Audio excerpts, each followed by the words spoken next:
still can't believe how nicely we've set I all know, that it out. looks I'm so really nice. excited to be showing people. It And looks this, fancy. this milk's looking good too. Hi, I'm Q, and this is Jessica, and Hi. we're here with Mother Earth News, and we are going to be making farmer's cheese. We're celebrating Cheese Week. We have been sharing cheese recipes throughout the week on our Mother Earth News social media pages, so you can look at those and get inspired. But yeah, we're going to make this farmer's cheese. We've had a couple of cheeses made already with this recipe. We're so happy how it's gone.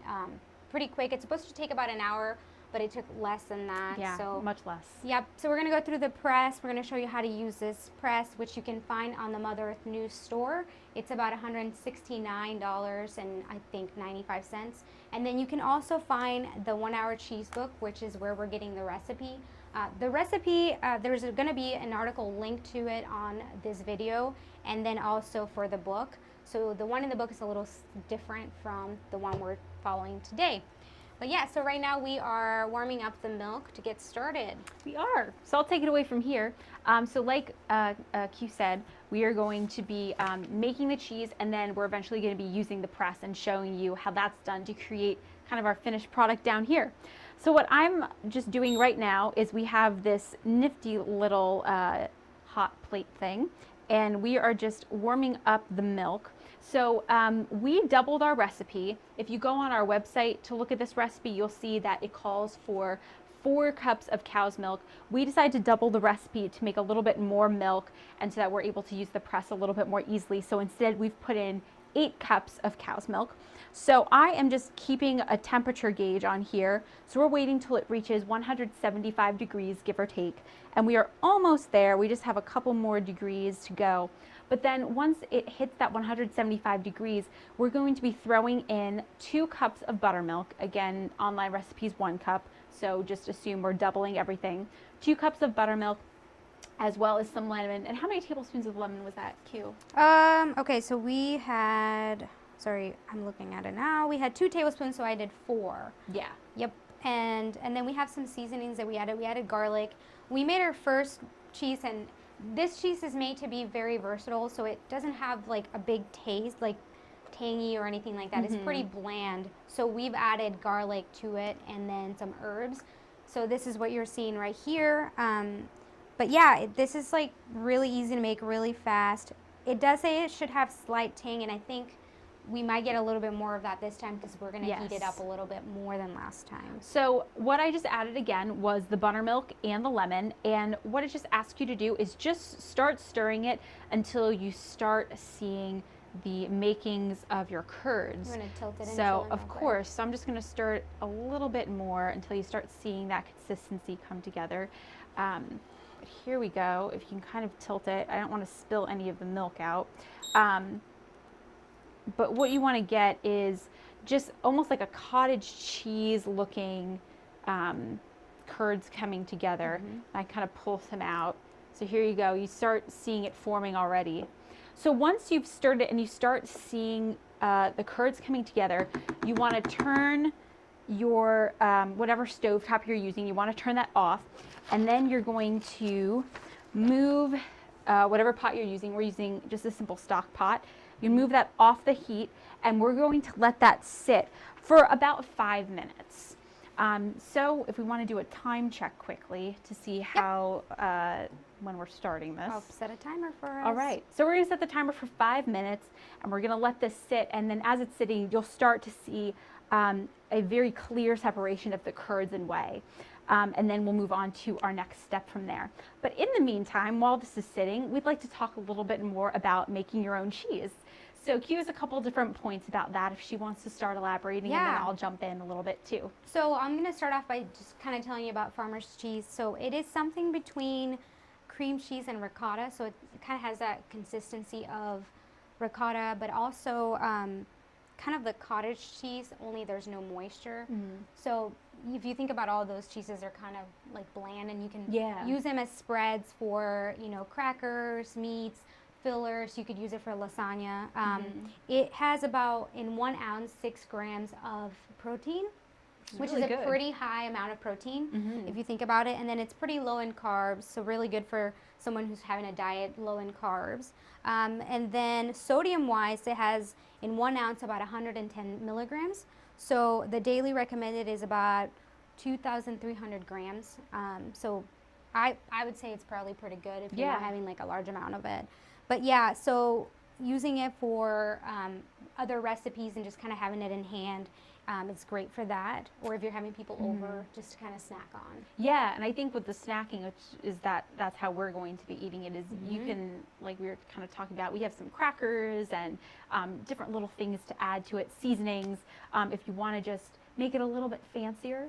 And then when it comes to just making your own cheese, because some people would just, I think, like to know why make it instead of buy it at the store. And of course, sometimes buying it is just a little bit easier and a little bit simpler for Right. whatever situation you're in.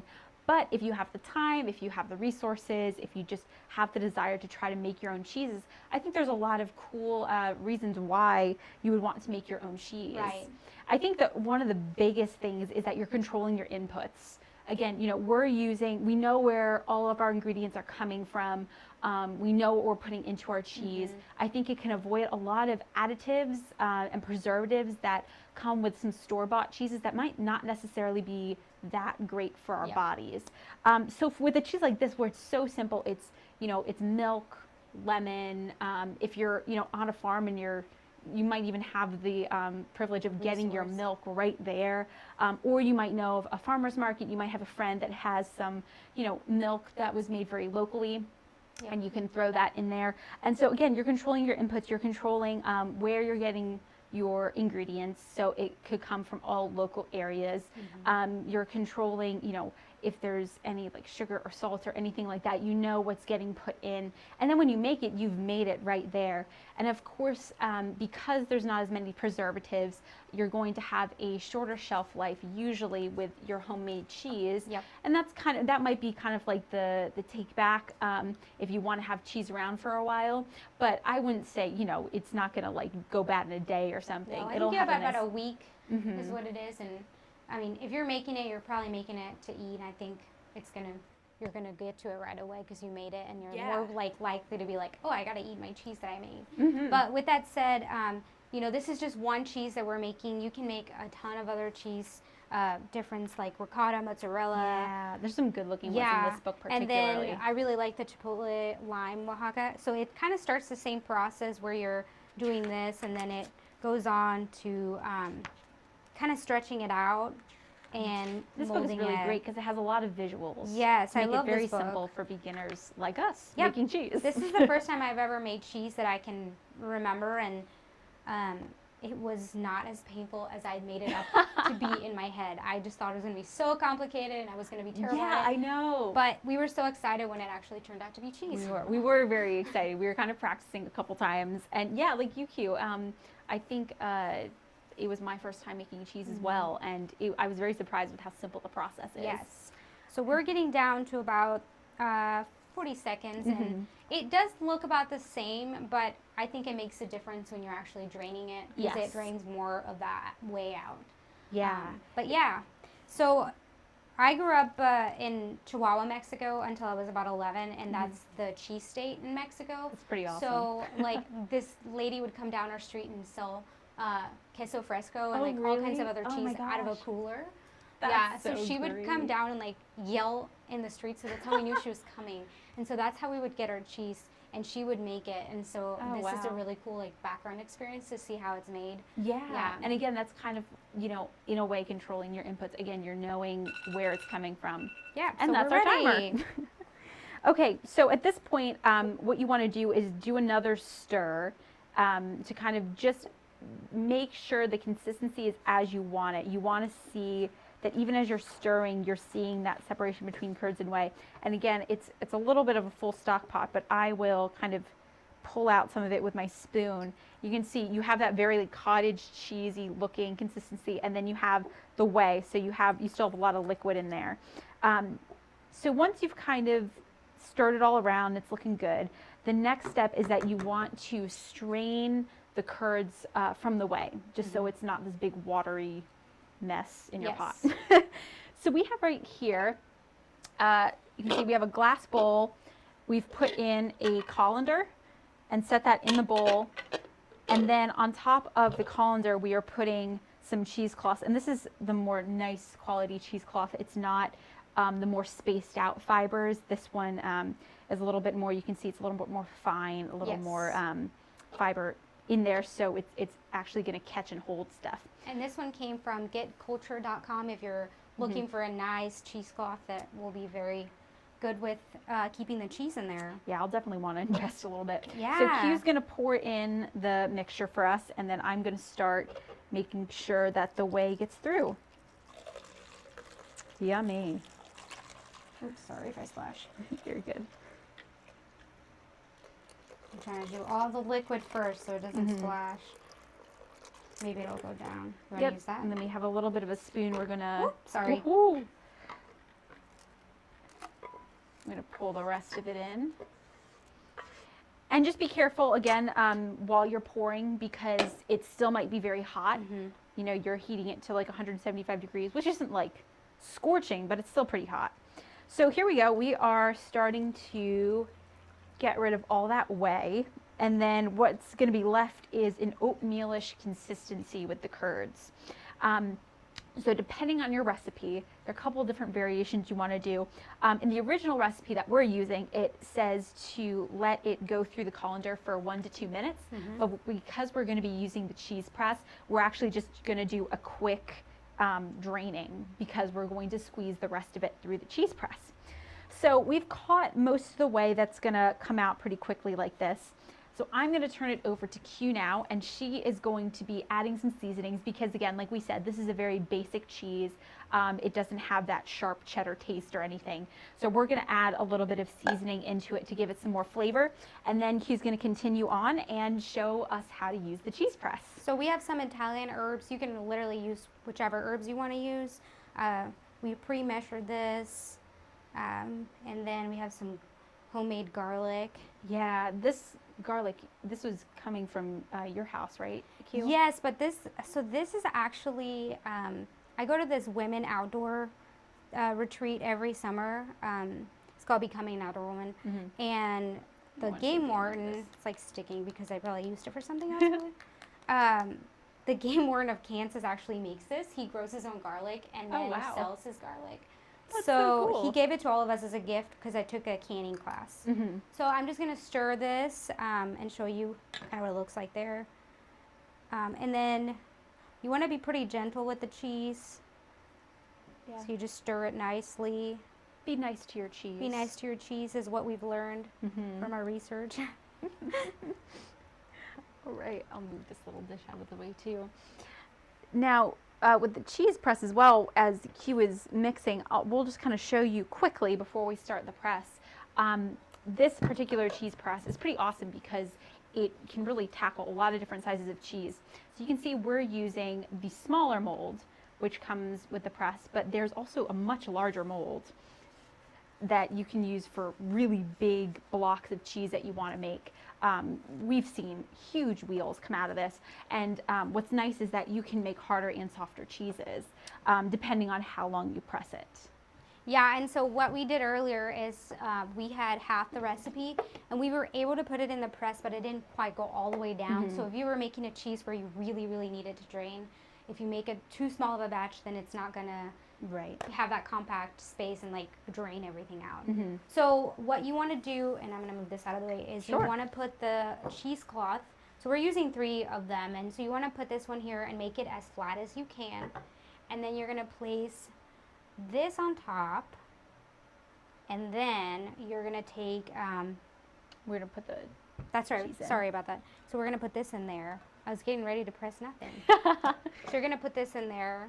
I'm going to make it come closer and just pack it in there. But as well, Q's also being pretty gentle with it. You don't want to like completely smash your cheese or anything. Yes. And we put this down here so that we can, the tray is going to get any moisture. I don't think that much moisture is going to come out of this one, but from the videos we've seen, it is definitely necessary. And the cheesecloth will catch some of that. Yeah. Okay. I do really like using the cheesecloth. I never knew I would even be interested in like investing in some cheesecloth. I know. But now after making cheese, I really want to make it more. So I could see myself making this like once a week and like just making pasta or something, and or like a salad. This would be Yeah. great in a salad. And again, if you want to grab some cheesecloth, we recommend getculture.com to purchase your cheesecloth. I think our producer should have been in this video because he's moving to Wisconsin. I know. So he needs The to learn. cheese state. He needs to learn about cheese before he heads out. Yeah. Alrighty. That looks pretty Okay, good. so I think I've got all of it. So I'm gonna give this to you. So Sure. I'm gonna put it over Pass there. this over. And I'm just going to gently like make sure it goes around the circle. But again, the press is gonna do most of that. But I think we're ready. Okay. You want to tilt it forward? Yeah. Sure. Kind of hold the bottom of this. Doesn't go sliding. Ooh. And it went sliding. It did. Okay, I think we're good. There we go. I think there was a washer that went down here. Okay. Do we have both washers? We'll find the other one. You can lift it up. There it is. There it Ah, is. Okay. Don't lose your washers. Yeah, you're gonna need those. Okay, so then what you're gonna do is you're gonna put this in, and you want to make sure that this is Gotta up. put the cheesecloth in first too. So we're gonna put the cheesecloth, and we're gonna just kind of pack it in. It's just gonna keep it from sticking to this. Yeah, and so when you put it in, if you have some extra cheesecloth, just kind of fold the sides down, and you'll just kind of have a nice flat little piece of cheesecloth in there. And I want to show you, but let's make sure it doesn't. You want to hold that. So I got this. You want to lift that up? So you can see there's our cheesecloth in there. Okay. Just settled there on the bottom. Yep. Okay. So then you're just going to drop this in again. You want to make sure this is up. And so then after that, you're going to put this down. And you're going to align it with the circle. Make sure that the grooves, there's Are two in, grooves here. There's a groove for the smaller one and a groove for the larger mold. So make sure that that lines up on the bottom so that your cheese press works correctly. And I think we're there. All right. So then you're going to put your washers. And then you're just going to spin this into place. You can kind of feel it like adjusting. And that's where you want to make sure that those are aligned. And this is really just to secure your press. You don't have to really crank it on there. Just make sure that it's secure. You know, you can kind of feel that it's not really like moving very loosely or anything. And I think this is the part where like it really depends on the cheese you're making. Yeah. Because it takes a lot less time to drain this cheese than it would maybe a harder cheese to press it down. So we're just going to gently, and I can already feel that it's the right amount of cheese.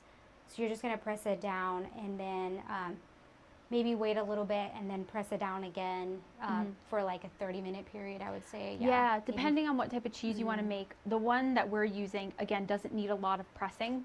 So you're just going to turn it until you feel it secure. You don't want to force it. Yeah. And then ideally what's going to happen is your cheese is going to start pressing down. The liquid's going to start draining out of here. You can already see a little bit. We have a little bit of like yellowish stain here, and that's the liquid coming out onto the cheesecloth.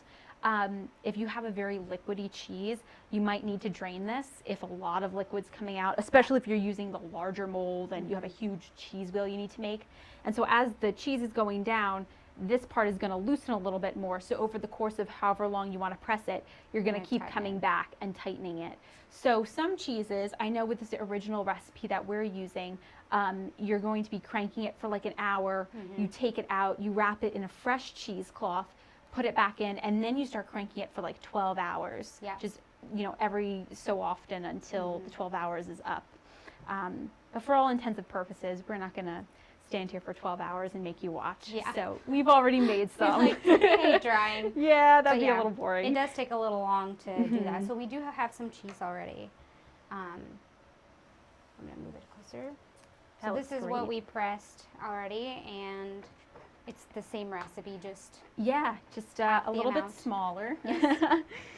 But we're going to show you how it looks. yeah, so I think if we just take this off, we can even just kind of show you an example of what it kind of looks like in mold form when we take the white mold off from the cheese. I think it's pretty cool. Yeah, it's actually kind of neat. So we've only been pressing this for a couple minutes, but I think our cheese was drained enough that It'll we be don't, fine. yeah, that it'll probably be okay. So I'll move this out of the way. If you get that off. Oh, I'll take the top off here first. And then I'll push this down. There it is. Look at that.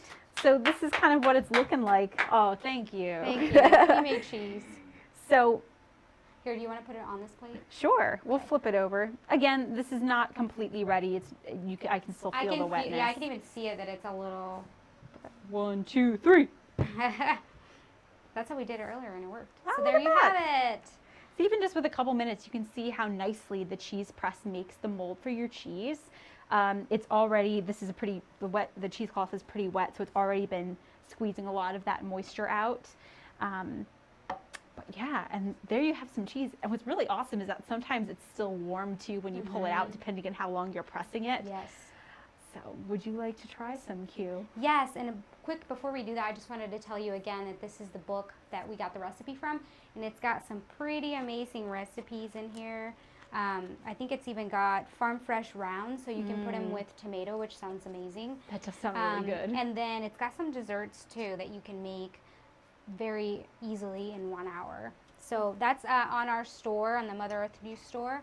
And then the cheesecloth we got at getculture.com, and then this is also on our store if you want to take a look at that. But yeah, let's go ahead and taste it. Alrighty, so we have a couple crackers here because we think that will turn yeah, out and we have pretty two kinds nicely. of crackers. We have one that's seasoned and then one that's not, because last time we felt like this one was a little overwhelming. Yeah, it kind of overpowered the Which cheese. one would you 'cause like? It's a simple cheese. I'll take that one. I'll take this one. Okay. So we're going to try some of this. So it might be a little bit more watery, but oh, But it looks really nice. If you were making consistency-wise. lasagna, I think this would be fine. Yeah. Like, this would be actually I can see like perfect. with this, or if you're making it with something like stuffed shells or something like that. All right.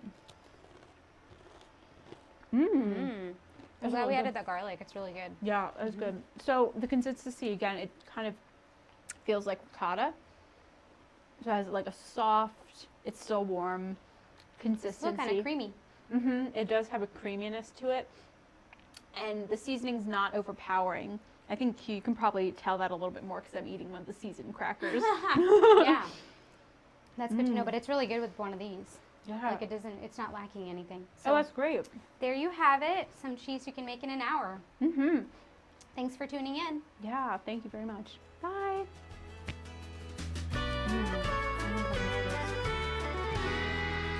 Yeah. Good practice. But we do like each other. I still can't believe how nice it is.